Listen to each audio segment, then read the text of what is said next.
नमस्कार, मैं मेघा मित्तल और आप देख रहे हैं जस्ट इंडिया।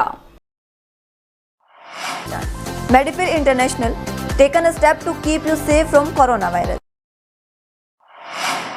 निकिता तोमर हत्याकांड में फरीदाबाद की फास्ट ट्रैक कोर्ट ने अपना फैसला सुनाते हुए दोनों आरोपियों को उम्र कैद की सजा सुनाई है। हालांकि हरियाणा के गृह मंत्री अनिल विज ने इस पर कहा है कि वो इस फैसले का अध्ययन कर रहे हैं और आरोपियों को फांसी की सजा दिलवाने की कोशिश कर रहे हैं। इससे पहले आज सुबह से ही न्यायालय परिसर की सुरक्षा व्यवस्था बढ़ा दी गई थी और गुरुवार को बचाव पक्ष अपनी तैयारियों में जुटा रहा। कोर्ट पहले से ही तौसीफ और रेहान की हत्या का दोषी करार दे चुकी थी। ऐसे में केवल दो संभावनाएं ही रह गई थी कि या तो तौसीफ और रेहान को फांसी हो या फिर आजीवन कारावास। एक और निकिता के परिजन व मामा एदल सिंह रावत मामले में फांसी की सजा के लिए केस के पहलुओं को मजबूत करने में जुटे रहे, तो दूसरी ओर बचाव पक्ष भी दिन भर तैयारी कर तथ्य जुटाते हुए अपने पक्ष मजबूत करने की तैयारी करता रहा। निकिता के मामा एदल सिंह रावत का कहना है कि निकिता मामले में पूरे तथ्य हैं कि दोषी को फांसी की सजा हो। परिवार भी यही चाहता है। वहीं बचाव पक्ष के वकील अनीस खान का कहना है कि दुर्लभ मामलों में ही कोर्ट फांसी सुनाता है। कोर्ट के फैसले के बाद अभी भी दोनों पक्षों की ओर से कोई बयान नहीं आया है। हरियाणा के गृह मंत्री अनिल विज का इस पर बड़ा बयान हालांकि आया है और उन्होंने निकिता हत्याकांड पर आए फैसले के बाद मीडिया से बातचीत की और कहा कि फैसले पर हम अध्ययन कर रहे हैं। आरोपियों को फांसी की सजा दिलाने के लिए उच्च न्यायालय में अपील भी की जाएगी। खेती को बर्बाद करने वाले कृषि कानूनों के खिलाफ संयुक्त किसान मोर्चा के आह्वान पर आज रोहतक दिल्ली राजमार्ग पर सड़क को पूरे तरीके से बंद कर भारत बंद को कामयाब बनाया गया। सुबह 6 बजे से ही जाम लगाकर रास्ते रोके गए और चक्का जाम के दौरान हरियाणा सरकार द्वारा बनाए गए क्षति वसूली विधेयक 2021 की प्रतियां भी जलाई गई। आज किसान आंदोलन को 4 महीने पूरे हो चुके हैं और केंद्र सरकार की हठधर्मिता के खिलाफ संयुक्त किसान मोर्चा के आह्वान पर सुबह 6 बजे से शाम 6 बजे तक भारत बंद का आह्वान किया था, जिसे कामयाब बनाते हुए आज पूर्ण तौर पर रास्ते बंद रहे और चक्का जाम किया गया। किसानों के भारत बंद के आज जनता का व्यापक समर्थन मिला और भारत बंद की कार्यवाही के दौरान बीमार व आपातकाल सेवाओं को बाहर जाने के लिए अनुमति दी गई। चक्का जाम के दौरान सिंह को संबोधित करते हुए वक्ताओं ने कहा कि किसान आंदोलन के 4 माह और 300 से ज्यादा शहादत के बावजूद किसान पीछे नहीं हटने वाले। आज भी भारत बंद करके किसानों ने अपनी एकता का परिचय दिया है और मजदूर, किसान, आम जनता विरोधी नीतियां बनाकर सरकार ने देशवासियों के खिलाफ युद्ध छेड़ रखा है। देखो जी, हमारा संयुक्त किसान मोर्चे का आह्वान था। अब 26 तारीख को हमारे 4 महीने पूरे होने जा रहे हैं आंदोलन के। 26 तारीख को सुबह 6 से लेकर शाम के 6 बजे तक के रोड जाम करने हैं। ट्रेन ने भी रोक रखी है, जब हमारी बात ट्रेन ने रोक रखी है और ये बाजार बंद है। हमने जो बीजेपी का वर्कर आदमी है शहर के अंदर वही दुकान खोल रहा है, ना तो कोई आदमी दुकान नहीं खोल रहा। और अब आने वाले अगले महीने में हमारे संयुक्त किसान मोर्चे का जो आह्वान होगा वो 3 दिन का 5 दिन का रोड जाम का होगा। सड़क हादसे में एक युवा किसान की मौत हो गई। जानकारी के अनुसार आज यमुनानगर में भारत बंद के आह्वान पर रमनदीप सिंह निवासी खुंडेलवाला गोलनपुर रेलवे ट्रैक पर किसानों के धरने से वापस आ रहा था कि बीच रास्ते में बबभोली के पास एक ट्रॉले ने उसकी बाइक को टक्कर मार दी और सड़क हादसे में उसकी मौत हो गई। वहीं किसानों का कहना है कि हमारा साथी शहीद हुआ है और इस दुख की घड़ी में सभी किसान उसके परिवार के साथ हैं। 25 वर्षीय युवा किसान की सड़क हादसे में मौत होने के बाद किसान संगठनों ने शोक मनाया और मृतक किसान के चाचा गुरदेव सिंह ने बताया कि खेतीबाड़ी के साथ साथ रमनदीप प्राइवेट नौकरी भी करता था। हमें फोन पर सूचना मिली कि किसानों के धरने से वापस लौटते हुए ट्रॉले ने उसकी बाइक को टक्कर मारी, जिससे उसकी मौत हो गई। वहीं युवा किसान की सड़क हादसे में हुई मौत के बाद भाकियू के डायरेक्टर मनदीप रोड छप्पर किसानों के साथ पोस्टमार्टम रूम के बाहर पहुंचे और मनदीप ने कहा कि इस युवा साथी ने आज दिन भर हमारे धरने में काम किया था और हमारे संघर्षी साथी है। वो सुबह से दोपहर तक धरने पर चाय से लेकर लंगर की सेवा की और ये बहुत ही दुखद है कि ये घटना परिवार के साथ हो गई है और हम सब परिवार के साथ खड़े हैं और इस साथी को शहादत का दर्जा दिलवाएंगे। वहीं पुलिस सड़क हादसे की जांच कर रही है। देखिए, आज जो भारत बंद का ऐलान किया हुआ था, एक युवा किसान था जो धरने पे आया हुआ था। उसने धरने पे बैठकर सारा दिन वहीं रहा। उसने सेवा भी की, लंगर भी बांटा लोगों को, किसानों को पानी भी पिलाया, उसने चाय भी पिलाई। जब वो चाय लंगर अपना उसके बाद घर के लिए निकला तो उसे रास्ते में जाते जाते उसका एक्सीडेंट हुआ है। तो बहुत दुखी घड़ी है। हमें पता लगा तो तकरीबन हम इसी टाइम जो हमारे किसान वहाँ बैठे हुए थे 10-12 किसान, हम यहाँ पर हॉस्पिटल में आए हैं।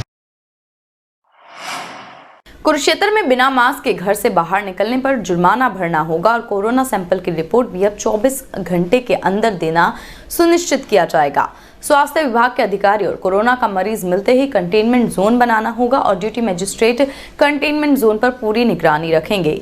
उपायुक्त शरणिद्य कौर बराड़ ने कहा कि कुरुक्षेत्र जिले में कोरोना का संक्रमण दिन प्रतिदिन बढ़ रहा है, जो चिंता का विषय है और इस संक्रमण के बढ़ने का कारण आम नागरिक द्वारा बरती जा रही लापरवाही है और इसीलिए प्रशासन ने निर्णय लिया है कि अगर कोई भी व्यक्ति बिना मास्क के निकलेगा तो कम से कम 500 का जुर्माना लगेगा और इतना ही नहीं, सोशल डिस्टेंसिंग के नियमों का भी पालन करना जरूरी होगा। अहम पहलू है कि स्वास्थ्य विभाग के अधिकारी को कोरोना सैंपल की रिपोर्ट 24 घंटे के अंदर अंदर संबंधित व्यक्ति को बताना सुनिश्चित करना होगा। इस जिले में किसी भी कीमत पर कोरोना को आगे बढ़ने से रोकना ही होगा। उपायुक्त शुक्रवार को स्थानीय लघु सचिवालय के सभागार में कोरोना से संबंधित मामलों को लेकर आयोजित बैठक में अधिकारियों को संबोधित कर रही थी और उन्होंने कहा कि रोजाना कोरोना की रिपोर्ट जिला कुरुक्षेत्र के कोविड-19 डैशबोर्ड पर अपडेट करें ताकि जिस व्यक्ति का सैंपल है उसके 24 घंटे के अंदर सूचना दी जा सके। इसी के साथ साथ संबंधित व्यक्ति के संपर्क में आने वाले व्यक्तियों के सैंपल जल्दी से जल्दी लें ताकि कोरोना की बढ़ती वेव को रोका जा सके। नमस्कार, मैं अखिल पिलानी, एसडीएम थाने सर। जैसा कि अब सब जानते हैं कि कोविड के केसेस दिन ब दिन बढ़ते जा रहे हैं, तो मेरा कुरुक्षेत्र के निवासियों से ये अनुरोध है कि आप अपना ध्यान खुद रखें। सब लोग मास्क पहने, सब दुकानदारों को और मैरिज पैलेस ओनर्स को और सब जो गैदरिंग्स होती हैं उनको सबको रिक्वेस्ट है कि आप लोग मास्क पहने, सोशल डिस्टेंसिंग का फॉलो करिए। ये हम उम्मीद करते हैं कि इससे हमारे केसेस कम होंगे। हरियाणा रोडवेज वर्कर्स यूनियन संबंधित सर्व कर्मचारी संघ ने अखिल भारतीय राज्य कर्मचारी federation, all India road transport worker federation एवं सर्व कर्मचारी संघ हरियाणा के राज्य व्यापी आह्वान पर रोहतक डिपो में दोपहर 12 बजे से 2 बजे तक प्रदर्शन करते हुए कृषि कानूनों की प्रतियां जलाई और सरकार के खिलाफ नारेबाजी की।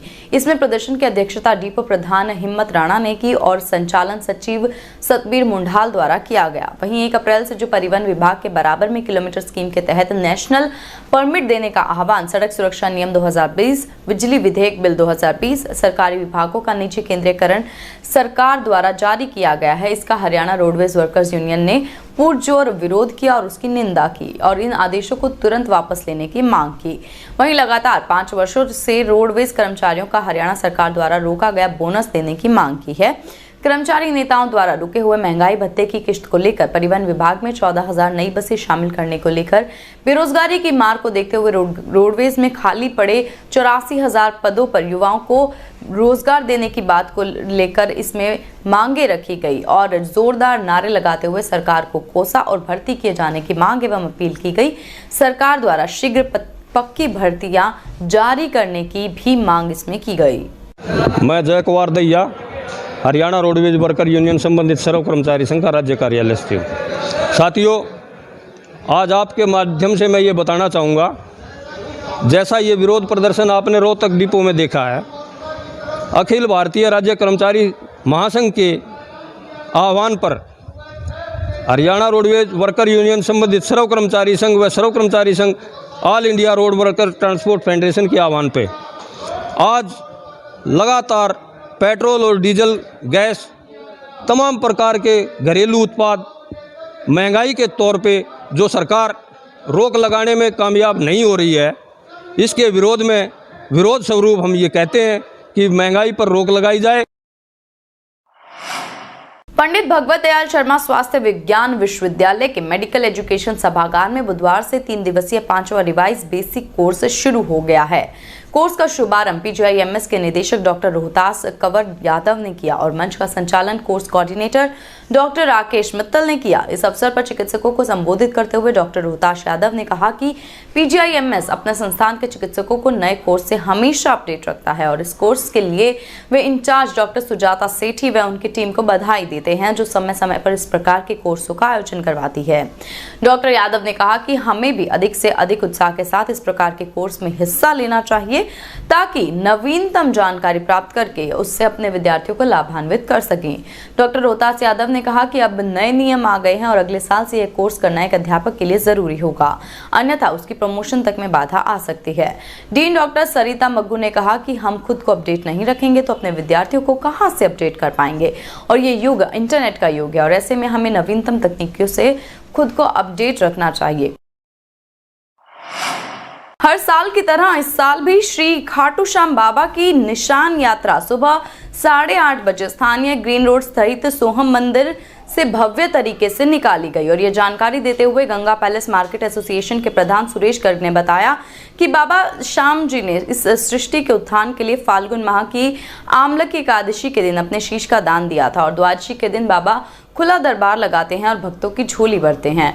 उन्होंने बताया कि श्री खाटू श्याम मंदिर रोहतक द्वारा छठी फाल्गुनी निशान यात्रा ग्रीन रोड सोहम आश्रम से चलकर Chhoturam Chowk, civil road, Bhiwani stand, Durga Bhawan Mandir, Malgodam road, Purani Anaj Mandi, railway road, Chhajja road, गोल मार्बल वाली गली से होते हुए खाटू श्याम मंदिर पीपल पर गई थी और इस यात्रा में 251 ध्वजा, ढोल नगाड़े, भव्य दरबार, भंडारा और प्रसाद मुख्य आकर्षण का केंद्र रहे।